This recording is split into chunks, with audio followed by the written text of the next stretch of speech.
Mia's story is proof that sometimes what we see and hear is not the ultimate truth, and sincere love can move even the hardest of hearts. Let us know where you're watching from. Now, relax and enjoy this amazing story. On a bustling city street, the afternoon sun beat down mercilessly. Yet, Noah strode along, as if it had no power over him. His designer suit and high-end watch were unmistakable emblems of the empire he had built. At 45, his prematurely silver hair and eyes as cold as onyx commanded an aura of respect and fear wherever he went. He was about to make a call when a slight jostle interrupted him. At first, he paid no mind. The sidewalk was crowded. But a moment later, when he reached into his suit pocket, his expression darkened. His wallet was gone. Spinning on his heel like a coiled snake ready to strike, his gaze locked onto a small figure slipping away. "Stop right there, you thief! You don't know who you're messing with!" The girl, quick as a frightened cat, bolted deeper into the crowd, darting skillfully around people. A kid? He thought, his anger surging as he realized it. A child had dared to steal from me. "Get back here, you little rat!" As they moved farther from the light, he watched her dash into a shadowed alley, desperation overtaking her. Her fraying sandals slapped against the pavement in a frantic rhythm. "Now there's nowhere left to run, little rat." Noah entered the alley with slow, deliberate steps, allowing the echo of his Italian shoes to signal his approach. Dim light filtered through the narrow gaps between buildings, casting long shadows, but he had no trouble adjusting to the darkness. The stench of garbage and damp didn't faze him in the slightest. Moving closer, Noah spotted the girl crouched behind a rusted trash bin. She was nervously counting the stolen money, her dirt-streaked fingers fumbling over the cash. What a scene! Counting your stolen loot like a rat with its crumbs. The girl, Mia, froze at the sound of his voice, clutching the crumpled bills in her thin, trembling hands. Sweat trickled down her grimy face, mixing with the dirt. Her terrified eyes locked onto the towering figure blocking her way out. "Please, sir, I didn't mean to. I just needed—" "Do you even know how much this suit costs? The one you dared to touch with those dirty hands? More than you could steal in a whole year." Mia made a frantic attempt to dart past him, her scrawny legs pushing her forward like a panicked deer. No, please, no, I can explain. Explain how you thought you could get away with stealing from me? Go on, this should be good." "It's not a lie, please. She needs medicine. And why would I believe you? Why not rob a pharmacy then? Please, Mr. Jackson, the medication costs a fortune, and without it, she'll die. I'd do anything for her. I know stealing is wrong, but losing her, I just can't." Noah stepped closer, his imposing frame casting a dark shadow over the small, curled-up figure. In the dim alley light, her tears glistened on her dirt-streaked face, adding a fragile, desperate gleam. "So, little thief, why shouldn't I call the police right now? If I go to jail, who will look after her? My mom. She has no one but me." Noah stared at her, his sharp gaze taking in her every movement, every shiver. Blood from her knee pooled on the filthy ground, but it was her helpless voice that unsettled something deep inside him.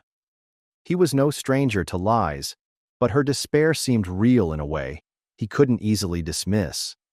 "Prove it. Prove you're telling the truth, or I'm calling the cops." Mia swallowed, struggling to steady her breathing. Her small hands wiped away streaks of tears and grime. She tried to stand, stifling a cry as her weight bore down on her injured leg. "My name is Mia. I can show you, if you come with me." Noah chuckled humorlessly, adjusting the sleek watch on his wrist, his impatience evident. Following a street kid to, who knows, where seemed absurd. But something about her resolve, the way she said her name, struck a chord. "If this is a setup, you'll wish the cops had gotten to you instead." Mia limped toward the edge of the alley, each step a testament to her stubborn resolve. Her pain was masked behind a flicker of hope. Blood still seeped from her knee, leaving a dark trail as she pushed forward, refusing to slow down. "It's not far. Hang on, Mom. I'm coming back." As they moved deeper into the neighborhood, the surroundings grew shabbier. Noah took in the sight of crumbling buildings, broken windows, and litter-strewn sidewalks with an increasing sense of unease. His Italian suit and polished shoes felt painfully out of place against the backdrop of poverty. "Where exactly are we going?" Mia stopped outside a small, dimly lit pharmacy. Through the dusty windows, Noah could see shelves that were sparsely stocked. Her hands trembled as she pointed. "The meds, they're in there. Each box is really expensive, and she needs 3 a month. That's what I was trying to get." The shop was cramped and dimly lit, with dust covering the mismatched products on the shelves. A weary-looking pharmacist glanced at Mia, his eyes narrowing slightly, as he noticed her torn clothes and scraped knee. "My mom's medicine, 3 boxes of the—" "I'll handle it." As he flipped through a stack of large bills, he saw the pharmacist's eyes widen at the sight. The girl stood quietly beside him, her fingers clutching the frayed hem of her shirt. You're paying for my mom's medicine? How long has your mother been sick?" 3 months. At first we could manage, but then insurance won't cover it, and each box costs more than a month's rent." Noah slipped the change into his pocket and took the bag of medicine. His face remained a steady mask, but inside, he couldn't shake the unsettling feeling that came from the way the girl's eyes tracked his every move, like she expected him to suddenly turn away. "Where to now? And don't try anything funny." Mia limped over to the door, clutching the bag of medicine to her chest, like it was the only thing keeping her together. Her hands trembled slightly as she pointed out the direction. "It's close by. Mom needs it right away. She wasn't doing too well when I left. This is it. Please don't judge by what you see inside." The sight was even more dismal than the exterior. The cramped room was filled with worn-out furniture and a mix of mildew, and something more troubling hung in the air. The dim light filtering through the windows revealed a sight that chilled them both. In the center of the small living room lay a woman, unmoving. Her dark hair was spread out against her pale face, and her lips were tinged a faint purple. "No, no, no, Mom, please wake up. Wake up." Noah stood frozen in the doorway, watching the scene with an expression that defied description. For the first time in years, the powerful businessman found himself utterly lost on what to do. Mia's genuine panic and the fragile figure lying on the floor began to chip away at his hardened indifference. Breaking free from his paralysis, Noah moved quickly to check Morgan's pulse, his fingers trembling as he touched her neck. In that miserable room, time seemed frozen, as 3 lives balanced on a thin thread. Noah dialed 911, his eyes never leaving Morgan's still form on the floor. Mia knelt beside her mother, gently shaking her shoulders, begging her to wake up. "I need an ambulance now. We have an unconscious woman here, barely breathing. Please, hurry." The paramedics rushed into the cramped house, their steps precise, as they carried in their medical gear and stretcher. They moved quickly, expertly checking Morgan's vitals, while Mia clung to her mother's hand, refusing to let go, until one of the medics gently guided her aside. "Blood pressure is dangerously low. We need to move her now. We're going with her. The girl is her daughter." Moments later, the wail of the ambulance siren echoed through the city streets. Inside, paramedics worked urgently over Morgan's still form, while Mia held her hand tightly, silent tears streaking down her smudged face. "Please don't die. I swear I'll never take anything again. Just don't leave me alone." The stretcher sped down the hospital halls, Mia limping as she struggled to keep pace, oblivious to her own injured knee. Noah followed close behind, his expensive suit now disheveled and stained with Morgan's blood. The ER doors swung shut, leaving Mia and Noah in the hallway. Mia pounded her small fists against the doors, a strangled cry escaping her. A nurse approached with a first aid kit, gently insisting on cleaning and bandaging Mia's knee. Mia barely felt the sting as the nurse tended to her. Her mind was entirely on her mother. Noah watched, guilt twisting inside him, as he noticed her scraped knee. The sudden creak of doors snapped them, both out of their thoughts. A doctor appeared, his expression serious as he approached. "How is she?" "We've stabilized her, but her condition remains critical." In Sweden, a research team has been testing a new drug designed for cases like this. The initial outcomes are promising, showing a 60% recovery rate in late-stage patients. "What does it cost? Where can I get it?" Noah demanded, pulling his phone from the pocket of his stained jacket, barely noticing his trembling hands. "It's complicated. The drug is still in phase 3 of clinical trials. It hasn't been approved in almost any country yet. If we tried to bring it in legally, it could take weeks, maybe months, with all the paperwork involved. The side effects, they could be severe." Mia, who had been standing silently nearby, clutched Noah's sleeve. Her tear-stained eyes darted between the two men. "Is it about my mom? Please, tell me what's going on." "Listen, sweetheart, there's a special medicine. That might help your mom. It's not going to be easy to get, but I'll get it, no matter what." Standing again, he swiftly dialed a number on his phone. A nurse walked over, handing more test results to the specialist, each one flagged in red. After a quick scan, his face grew even grimmer. "Her condition is declining faster than we anticipated. The left kidney is already unresponsive. The right one—" Noah interrupted, his voice loud, decisive. "I'm on it. The lab agreed to release a dose. My pilot's taking off from Geneva in 10 minutes, and James is securing the regulatory clearances." The next 2 hours were an agonizing wait. Every 15 minutes, Noah received updates on the plane's location. Mia stayed by his side, gripping his arm, as though he was her last lifeline. Moments later, the courier arrived, carefully handing over a refrigerated case containing the life-saving dose. The tiny vial, no bigger than a thumb, seemed far too small to justify the massive effort it had mobilized. At last, the red splotches on her skin began to fade, leaving her pale and marked. "Her vitals are stabilizing, but she's still very weak. Keep a close eye. We're not out of the woods yet."